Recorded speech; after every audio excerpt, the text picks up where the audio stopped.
site project with Amanda here and her prince, her art prince.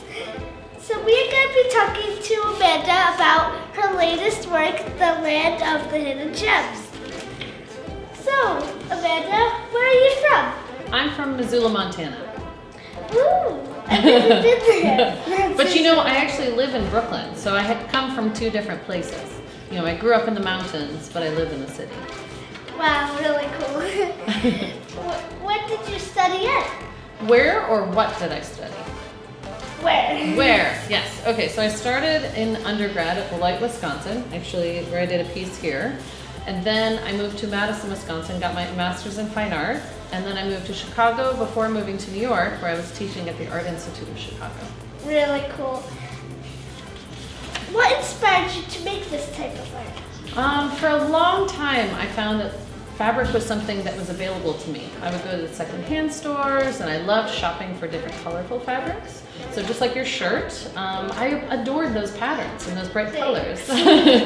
And so one thing I loved to work with was fabric, and I was sewing already. I learned in 4-H, and it was something that I enjoyed doing. What was unique was when I started putting them on the outside of buildings and working larger than, say, a space this big. I decided I can go bigger, I can cover those buildings, no fear, jumping off the edge as much as possible, not in person, just the fabric itself. And actually, one of my first pieces was in Chicago, and it was called Rapunzel. So Rapunzel is where I sewed all the fabric that I had collected for 5 years, and I threw it outside my window, just like the hair of Rapunzel.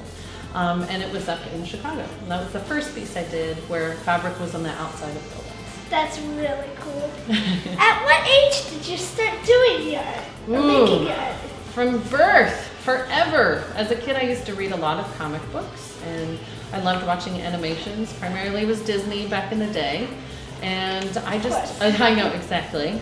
Plus, I'm a little older, so we didn't have the internet, and you know, computer animation was still pretty beginning.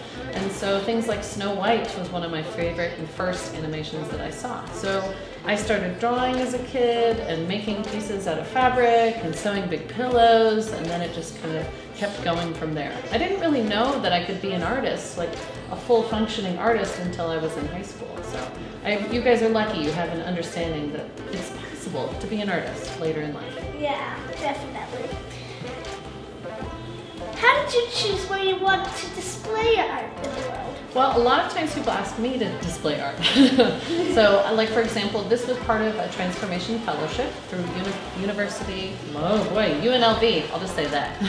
Not from Las Vegas, unfortunately. So they had this process called the Transformation Fellowship. I applied for it. And so one part of the project that I haven't talked about yet is that I work with the community. So people come, we sew together. All the fabric that's put on the building is actually donated from people in Las Vegas. And it's a site-specific piece for the people of Las Vegas. So this project was chosen for me in some way. And all of the projects that I work with, I designed the piece for the building that institutions ask me to work with. That's really cool. Do you have any other works in other cities? Yes, I do. And actually this year I'm going to be covering about 8 buildings just this year.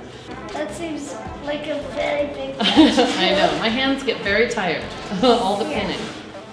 Do you sew the fabric by yourself? No, I work with different people. So I do this big call for volunteers, and people come and I teach them how to sew. The nice thing is when you're putting fabric up on the building, when it's 30 feet up, you don't see the stitching or the lines. So you can be super crooked and backwards and not make it a perfect stitch, which I think a lot of people are scared of when they're sewing because they feel like it's all about clothing. And yeah, you don't have to be like a professional. Exactly. You've got it completely correct. So it's nice, people come and they play a little bit more and they have more fun with the sewing machine and they just see if they enjoy it. And a lot of times people get into that meditative act of sewing and it really relaxes you. Yeah. So as a group we have a really good time.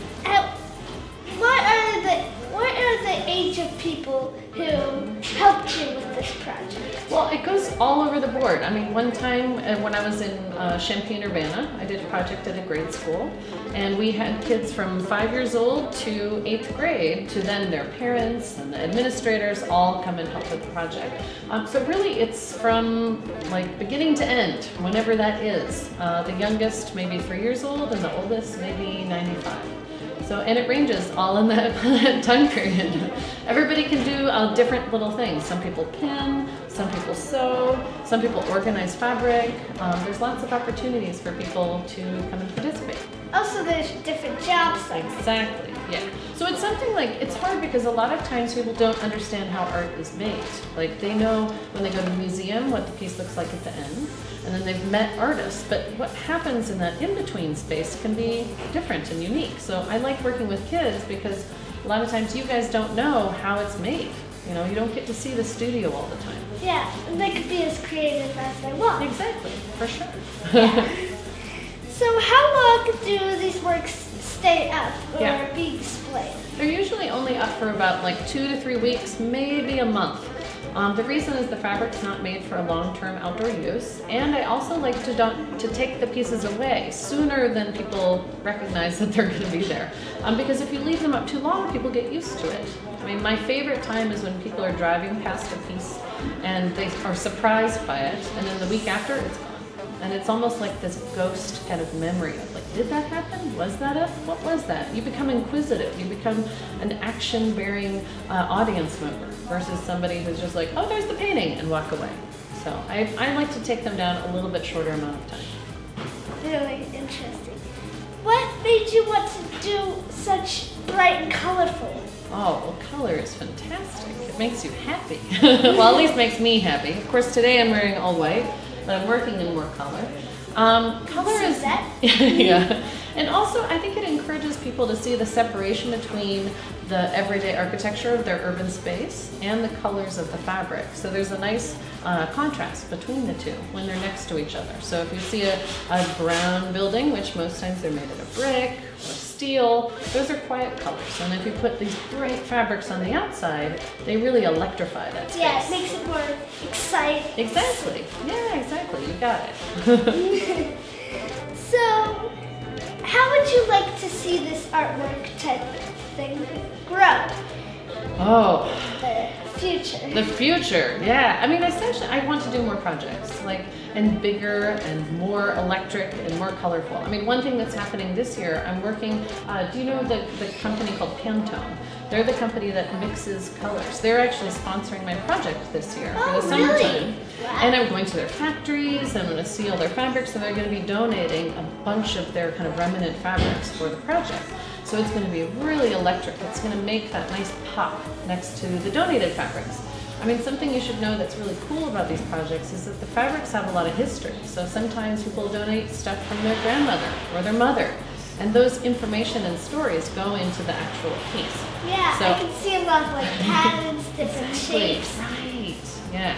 Are you working on any other projects lately? Oh yes, so many. I mean, the next ones I told you about are coming up. And then we're doing a print here at Test Site Projects, which you can see. These are interesting prints because they're called mono prints. So even though there's multiple of the same design, each one is 100% different. And so it's this interesting mix of painting and printmaking.